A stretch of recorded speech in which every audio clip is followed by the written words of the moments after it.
Hello दोस्तों, कैसे आप सभी लोग। आप सभी का स्वागत है अपने यूट्यूब चैनल एक ही पाठ्यक्रम पर। तो आज हम लोग एक न्यू चैप्टर का स्टार्ट करने वाले हैं और जिसका नाम है सर्ट्स एंड इंडिसेस यानी घातांक एवं करणी। तो आइए हम लोग शुरू करते हैं अपने चैप्टर घातांक एवं करणी और देखते हैं। तो सबसे पहले हम लोग स्टार्ट करेंगे सर्ट्स एंड इंडिसेस। तो सबसे पहले सर्ट्स एंड इंडिसेस में सबसे पहले हम लोग पढ़ेंगे क्या सर्ट्स। सर्ट्स क्या होता है, जिसे हम कहते हैं करणी। ठीक है, बहुत सारे लोग तुम्हारे यही कंफ्यूज होते हैं कि सर्ट्स क्या होता है, इंडिसेस क्या होता है।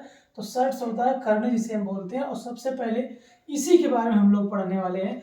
जैसे कि इसका अगर हम सिंबल की बात करें तो इसका सिंबल ये होता है। ये क्या होता है, करणी बोलते हैं, सर्ट्स बोलते हैं।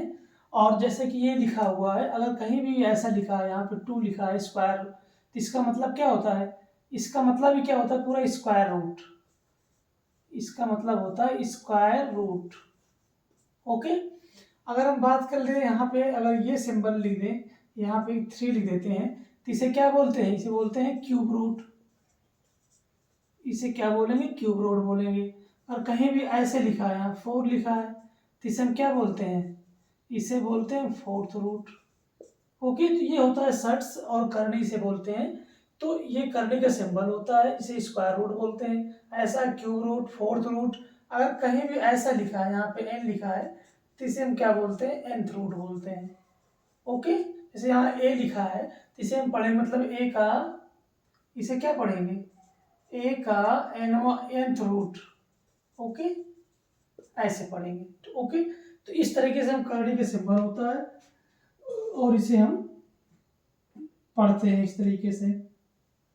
अगर दूसरी बात हम सीखने वाले हैं इसमें, अगर करणी में कहीं भी लिखा है ये ऐसे ए लिखा है, तो चूंकि पता है आपको कि ये क्या स्क्वायर रूट है, इसे हम लिख सकते हैं ए की पावर क्या होता है 1/2।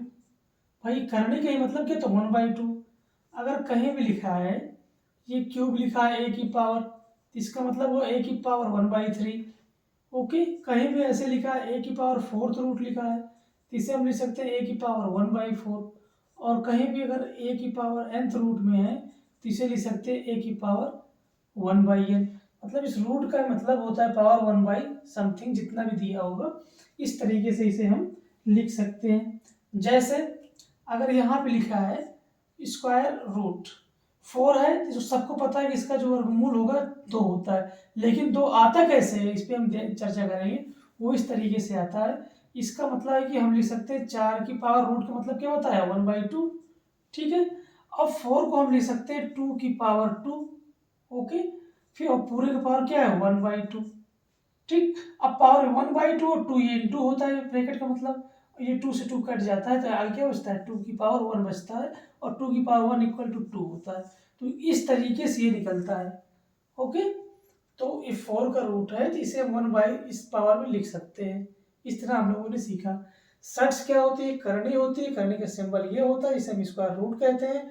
ऐसे लिखा है, थर्ड है यहाँ पे तो क्यूब रूट बोलते हैं, फोर्थ है फोर्थ रूट, एन है तो nth रूट बोलते हैं। ठीक है, जिसे ए की पावर इतना है, जिसे ए की पावर 1/2 लिख सकते हैं। यहाँ क्यूब रूट है तो 1/3 लीजिए, फोर्थ रूट है तो 1/4, और nth रूट है तो 1/n लिख सकते हैं। जैसे अगर हम 4 का इसको क्या निकालेंगे, अगर स्क्वायर रूट निकालेंगे तो कितना हो जाएगा, इसका 2 होता है। एक आता कैसे इसे, 4 की पावर 1/2 लिख सकते हैं, इतना इतना। अगर जैसे हम और बता दें, ये लिखा है 64 लिखा है आपका, ये क्यूब रूट है। अब 64 और क्यूब रूट क्या लिख सकते हैं, इसे लिख सकते हैं 4 की पावर 3, 4 चौक 16 चौको 64, 4 की पावर 3 और पूरे की पावर कितना है 3 है, तो 1/3। क्यूब रूट को 1/3, अब 3 से 3 कैंसिल, तो क्या इक्वल आ गया 4, आंसर आ गया। मतलब इसका इक्वल टू 4 हो जाएगा। तो इस तरीके से हम लोग सर्च करने को पढ़ते हैं, सिंबल होता है, इस तरीके से इसे हम फाइंड आउट करते हैं। तो चलिए अभी हम लोग और आगे पढ़ते हैं, कुछ टाइप्स ऑफ सर्ट्स पढ़ेंगे। अभी हम लोग करनी पढ़ेंगे, और करनी पढ़ने के बाद से हम घातांक पर आएंगे। तो अभी हम करनी को फिनिश करेंगे। बहुत अच्छे क्वेश्चन यहाँ से बनते हैं और पूछे भी जाते हैं, और अच्छे अच्छे लोग क्वेश्चन को गलत करके चले जाते हैं। ठीक है, तो हम लोग बहुत सीक्वेंस से पढ़ेंगे। तो सबसे पहले हेडिंग लगाएंगे प्योर सर्ट्स क्या होती है। यहाँ पे हेडिंग लगाएंगे प्योर सर्ट्स। प्योर सर्ट्स को हम क्या बोलते हैं, पूर्ण करनी। ओके, हम क्या बोलते हैं, पूर्णकर्णी। अब पूर्णकर्णी क्या होता है, इसे हम देखेंगे। पूर्णकर्णी का मतलब होता है, अगर कहीं भी आपको लिखा है, यानी इसे लिखा है कि 3 का क्यूब रूट, यहाँ पे लिखा है 6 का क्यूब रूट, ठीक, और उसके बाद कहीं भी लिखा है क्यूब रूट 5 का क्यूब रूट, मतलब है कि इसके हम फैक्टर नहीं कर सकते हैं। क्या नहीं कर सकते, सॉरी यहाँ 7 लिख लेंगे, मतलब इसके हम फैक्टर नहीं कर सकते हैं, फैक्टर इसके नहीं कर सकते हैं, ये अलग अलग है। अब इसको ब्रेक नहीं कर सकते हैं, ठीक है, तो इसे हम क्या लिखते हैं, प्योर सेट से पूर्णकर्णी लिखते हैं। अभी समझ में और आ जाएगा। पहले मिक्स्ड सेट्स यहाँ पे हेड लगाएंगे। मिक्स्ड सेट्स क्या होती हैं, जिसे हम बोलेंगे मिश्र करणी, मिश्र करणी, ओके। अब ये क्या होता है, इसके बारे में देखेंगे हम लोग। जैसे आपको लिखा है 2√3 6√3, ठीक है। अब ये क्या हो जाएगा, इसके हम फैक्टर कर सकते हैं। कैसे फैक्टर कर सकते हैं, ये 2√3 है, इसे लिख सकते हैं 2 इंटू रूट थ्री लिख सकते हैं, ओके। 6 है, इसे लिख सकते हैं 2 इंटू 3 इंटू √3। देखो इन सब का फैक्टर हम कर पा रहे हैं, तो इसे हम क्या बोलते हैं कि ये मिक्स्ड सेट्स है, मिश्र करणी है, ठीक है। और पूर्ण करणी क्या होती है, जिसके हम फैक्टर नहीं कर सकते हैं। देखो 3 का क्यूब रूट, 5 का क्यूब रूट, 7 का क्यूब रूट, तो आपको डिफरेंस समझ में आया होगा कि पूर्ण करणी क्या होती है और मिश्र करणी क्या होती है, इसके हम फैक्टर कर पा रहे हैं, ओके। यही पे एक चीज और लिखेंगे हम लोग, ये सिमिलर सेट्स लिखेंगे। हम इसे एक साथ क्यों बता रहे हैं, क्योंकि तीनों फर्क समझ में आ जाएगा आपको। सिमिलर सेट्स, इसे हम क्या बोलेंगे, समान समरूप करणी बोल सकते हैं, इसे हम बोलेंगे समरूप करणी, ओके, समरूप करणी बोलेंगे। अब समरूप करणी क्या होती है, इसके बारे में हम लोग सीखेंगे। तो समरूप करणी का मतलब ये होता है, करणी क्या होता है, अभी अभी हमने बताया कि कहीं भी ये अगर लिखा हुआ है करणी है, तो यहाँ पे जो ए पार्ट होता है ये हमारा क्या होता है, अपरिमेय होता है। अपरिमेय होता है कि नहीं होता है, ठीक है। ये हमेशा पूरा क्या होता है, अपरिमेय होता है।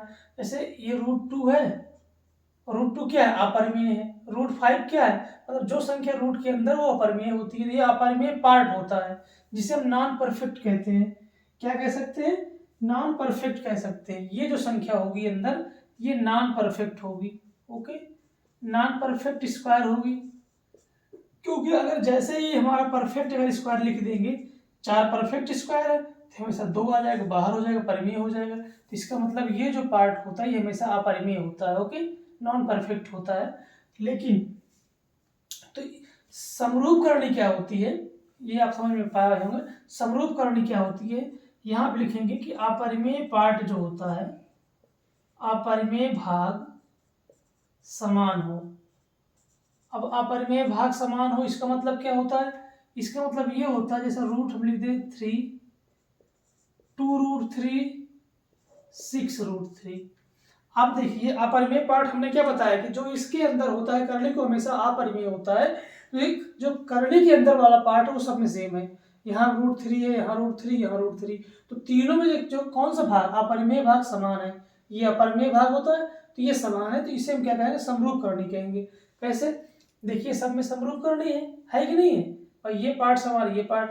तो आप लोग 3 चीज में बोला पूर्ण करणी क्या होती है, जिसका आप फैक्टर नहीं कर सकते, इसे ये करणी हो गई।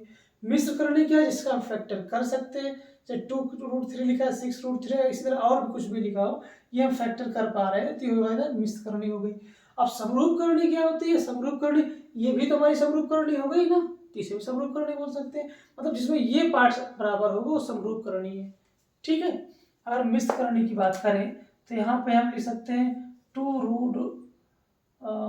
इसकी 5 भी लिख सकते हैं, ठीक है। लेकिन समरूप करने के ये तीनों पार्ट क्या होता है, सेम होता है, इसीलिए इसको हम ऐड भी कर सकते हैं और मल्टीप्लाई भी कर सकते हैं, कुछ भी कर सकते हैं।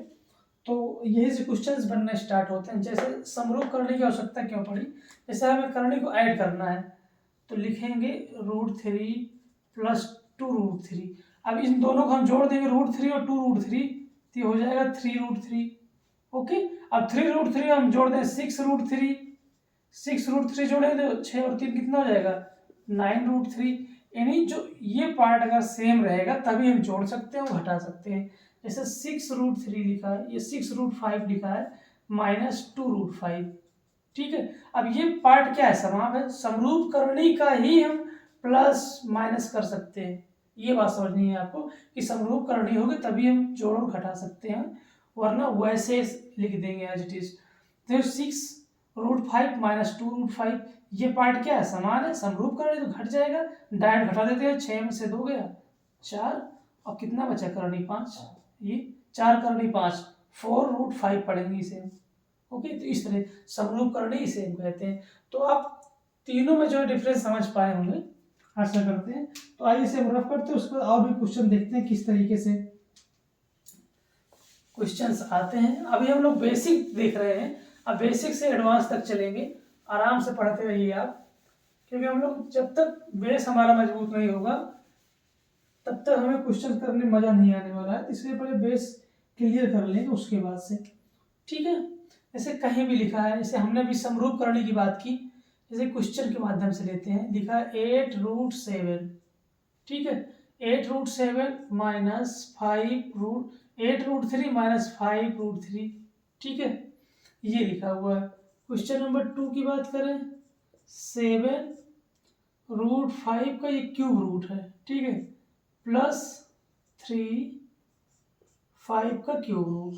ओके, क्वेश्चन नंबर 3 देखते हैं। यहाँ पे ये 2 क्वेश्चन सॉल्व कर सकते हैं आप, और क्वेश्चन नंबर हम 3 लेते हैं।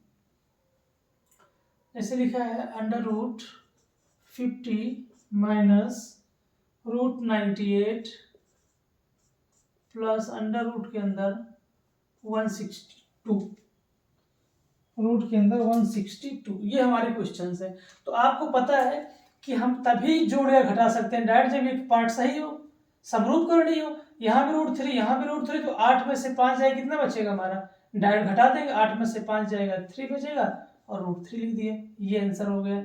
यहाँ की बात करते हो, ये भी क्यूब रूट है, ये भी क्यूब रूट है, और यहाँ भी 5 और यहाँ भी 5 है, इसका मतलब डायरेक्ट जोड़ और घट जाएगा, समरूप करनी हो गई। 7 और 3 प्लस है तो प्लस कर देंगे 10, 7 और 3 10 हो जाएगा ना। अब कितना बचा है, ये रूट का क्यूब, 5 का क्यूब रूट। ओके, ये आंसर हो गया। लेकिन यहाँ की बात करें अगर हम, ये 98 है, 98 है, तो यहाँ पे हम देख रहे हैं क्या लिख सकते हैं, इसे लिख सकते हैं 25 × 2, 50 हो गया, यहाँ पे रूट लगा देंगे। इससे हम लिख सकते हैं 49 × 2, ओके, यहाँ पे रूट लगा देंगे। प्लस इसे हम क्या लिख सकते हैं 81 × 2, 81 दूनी 162 ही तो होगा। अब देखिए क्या लिख सकते हैं, इसे 25 का 5 बाहर आ जाएगा, √2 बचेगा। भाई 25 तो क्या होता है, 5 का स्क्वायर होता है, तो ये रूट बाहर आ जाएगा, -49, 7 बाहर आ जाएगा, √2 बचेगा, प्लस 81 है तो 9 बाहर आ जाएगा, √2 बचेगा, है कि नहीं। इसका वर्ग 81 और 9 आ जाएगा। तो उसके बाद हम देखें तो ये पार्ट हमारे तीनों में सेम है, तो डायरेक्ट जोड़ घटा देंगे। तो जोड़ते हैं, यहाँ पे प्लस है, ये प्लस प्लस को ऐड करेंगे तो 9 5 कितना हो जाएगा, 14 √2 और -7 √2। ओके, अब यहाँ भी √2, यहाँ भी √2, सेम समरूप करनी, तो डायरेक्ट घटा देंगे, 14 में 7 जाएगा, 7 बचेगा, √2, ये हमारा आंसर हो जाएगा। ओके, तो इस तरीके से क्या होता है, हम लोग करनी को घटाते हैं और जोड़ते हैं।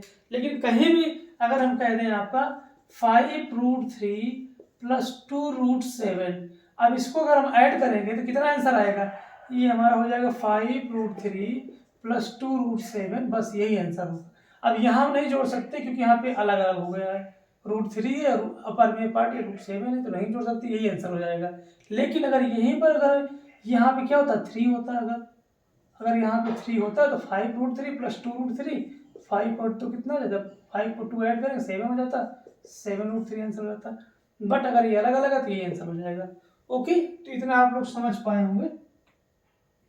तो चलिए हम लोग आगे बढ़ते हैं और थोड़ा सा बात करते हैं कि कॉन्जुगेट क्या होता है। ठीक है, तो हेडिंग लगाएंगे कॉन्जुगेट ऑफ शर्ट्स, यानी करनी का कॉन्जुगेट क्या होता है, इसे हम देखेंगे।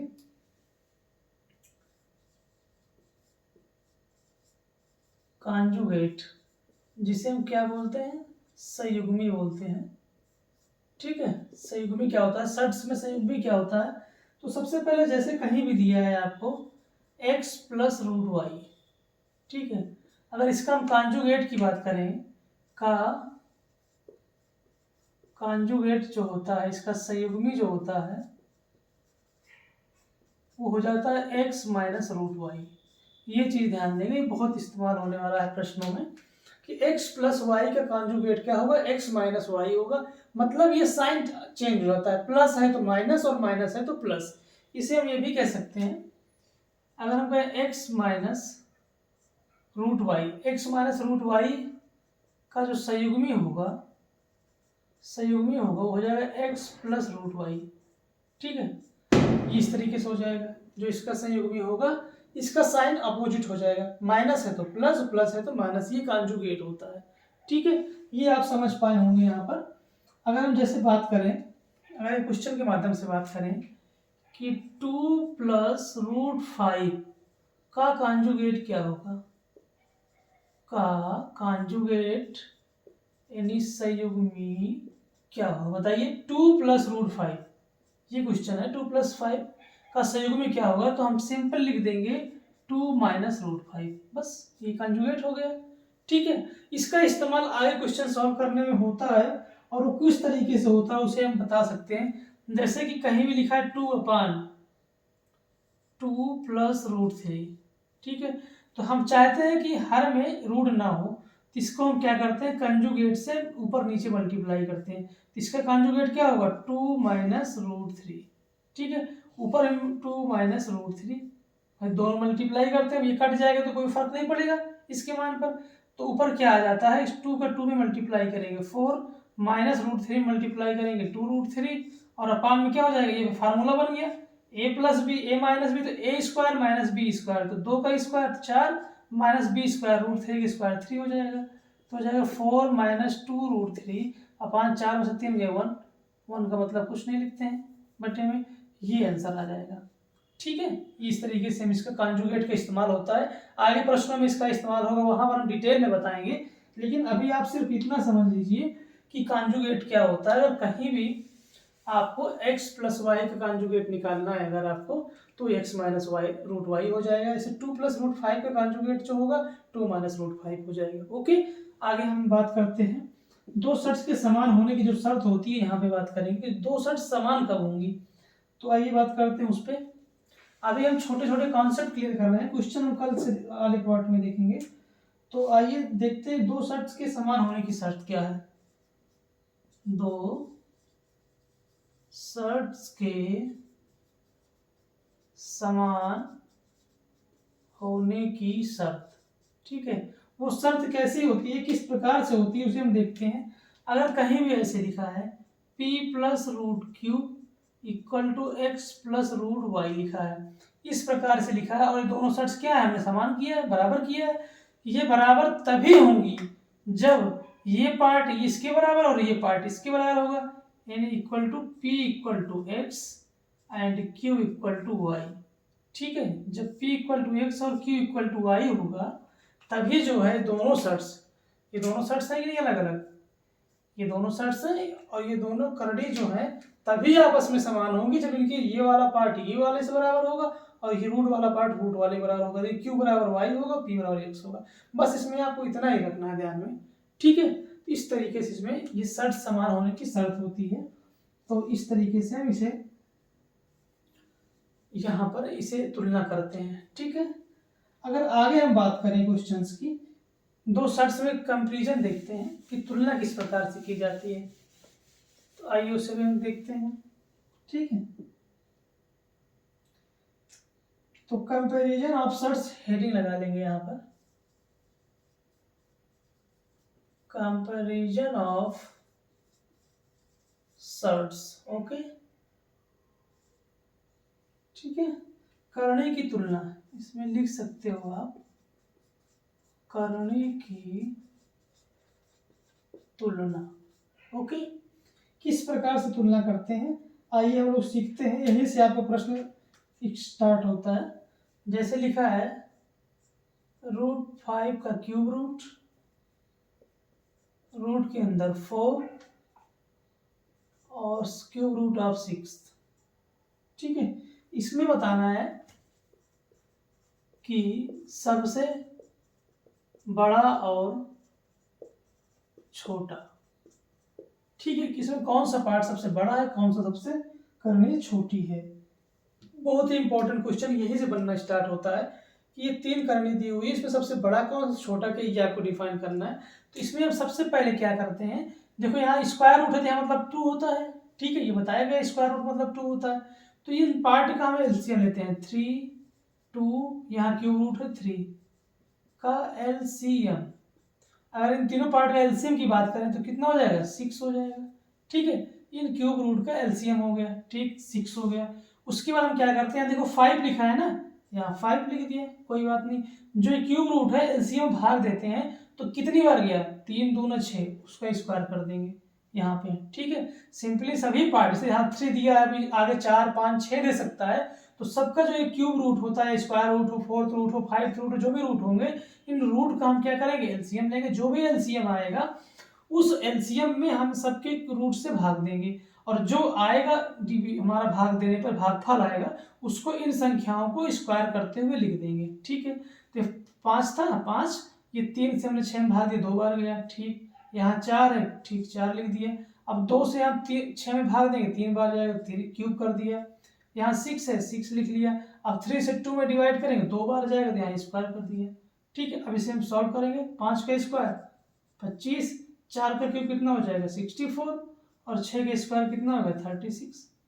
ठीक है, तो ये क्या हो गया, अब इसमें हमें सबसे आसानी से दिख रहा है कि सबसे बड़ा कौन है, सबसे छोटा कौन है। तो सबसे अगर हम बड़ा की बात करें, सबसे बड़ा की बात करें 64 है। अब 64 कौन सी संख्या आई थी, ये वाली बीच वाली, तो इसका मतलब क्या हो गया, √4। दूसरी बात करें सबसे छोटा, छोटा कौन सबसे, ये 25 है, और 25 किस पे आया था, इस पे आया था। तो सबसे छोटे की अगर हम बात करेंगे तो वो हो जाएगा कितना, ये हो जाएगा √5। ओके, अब यहीं पे आता है कभी कभी आरोही क्रम जमाओ। ठीक है, आरोही क्रम में अगर हमको लगाना हुआ तो आरोही क्रम का मतलब क्या होता है, बढ़ता हुआ क्रम। आरोही क्रम मतलब बढ़ता हुआ क्रम, बढ़ता हुआ क्रम मतलब सबसे पहले सबसे छोटा रहेगा। अब इसमें सबसे छोटा कौन सा है, ये है सबसे छोटा, इसे लिखेंगे, मतलब √5 लिखेंगे। ओके, यहाँ नहीं लिखा जाता है, यहाँ लिखा जाता है। ठीक है, ये हो गया। इससे बड़ा क्या है, ये है, इससे बड़ा ये है, इसका मतलब क्या लिख देंगे दूसरे पे, 6 का क्यूब रूट, और सबसे बड़ा क्या हो जाएगा आपका ये √4। तो ये हमारा क्या हो गया, आरोही क्रम हो गया, बढ़ता हुआ क्रम हुआ, सबसे छोटा फिर उससे बड़ा फिर उससे बड़ा। ये आरोही क्रम भी आप लगा सकते हो, और उसके बाद से क्या कर सकते हो, सबसे छोटा और सबसे बड़ा भी निकाल सकते हो। इस तरीके से इन केसेस में कहते हैं। यहाँ 3 कट्स शर्ट्स दी गई, यहाँ पे 4 5 6 कुछ भी दे सकती है। हमारा मेथड यही रहेगा, सबका एलसीएम निकालेंगे और उन संख्याओं में शर्ट से भाग देंगे, जितना भी रहेगा उसका स्क्वायर क्यूब जो भी होगा लिख देंगे, सॉल्व कर लेंगे। यहाँ से आसानी से हम देख सकते हैं कौन छोटा है कौन बड़ा है, फिर उसके सामने करने को ऐसे लिख देंगे। ठीक है, तो आशा करते हैं कि आज की क्लास आपको पसंद आई होगी। क्लास पसंद आई है तो लाइक कर दें, शेयर करें, सब्सक्राइब करें, और हम लोग मिलते हैं नेक्स्ट क्लास में। तब तक के लिए जय हिंद, जय भारत।